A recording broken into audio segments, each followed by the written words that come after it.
অন্যরা রাগ করে না খেয়ে ঘরে দরজা বন্ধ করে বসে থাকলে তাদের মা এসে যা করে। হোক বাবা যা, আর রাগ ডাক করিস না। আচ্ছা হোক যা, তোকে আর মারবো নি কোনোদিন। তুই এক কাজ কর বাবা, খেলবি চো, তোর পছন্দের মাংস রান্না করছি, সে মাটিটা আলাদা তুই আর রাখছি করছি, তুই পালিছ খেলবু চো, আর তো রাগ ডাক করতে হবে নি। কালকে টিউশন যাওয়ার সময় সেই জামাটা কি পছন্দ হয়েছিল না, তুই যাওয়ার সময় নিয়ে এলবো, তোকে টাকা দেবো। আর তুই সেরকম রাগ ডাক করিস না। হোক চ বাবা খেলবু চো। আর আমার মা রাগ করে যদি দরজা বন্ধ করে বসে থাকি, কোন রকম দরজাটা খুলে দিলেই হয়। ওই তুই দরজা বন্ধ করছো কেন রে?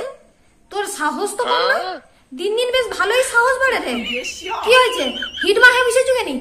তুই কি ভাবছু সারাদিন আমি এত কাজ করার পর রাত্রিবেলা রেঁধে রাখছি, আবার তোকে এখন মহারানীর রাগ ভাঙিতে আসতে হবে? চুপচাপ খাইতেছ, খাইতে যাবো না ঢেসাটা নিয়ে আসবো কোনটা? আর দেখ কচি, তুই আমাকে ভালো করে চিনু, সেটি ঢেসনাটা পড়েছে মনে আছে তো? ঢেসনা লিসে তো পিঠে চামড়া দিয়ে দেবো। চুপচাপ করে খাইতে বুঝেছো, 4টায় বুঝে করে ভাত খাবুছো, তাহলে ব্যাগগুলো বুঝেছে তুই খাইতে যাবুছো। তোর তো সাহস কম নেই, তুই আমাকে রাগ দেখাও। চুপচাপ খাইতে বুঝ। আর তুই সে ওরকম খাবো কেন? ও একটা দুটো করে ভাত খাবো কেন? তুই কি ওরকম কোনোদিন খাবো? তুই যাই রাগটা করো, তুই কি আর কোনোদিন এ ঘরে খাবো নি?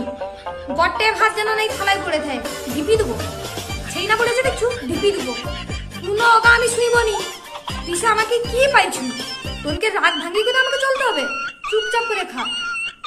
অগত্যা রাগ যে করেছিলেন, তারপরে মায়ের পিটান, তারপর প্রত্যেকটা ভাত আমাকে খেয়ে আসতে হবে। এই হলো আমার মা।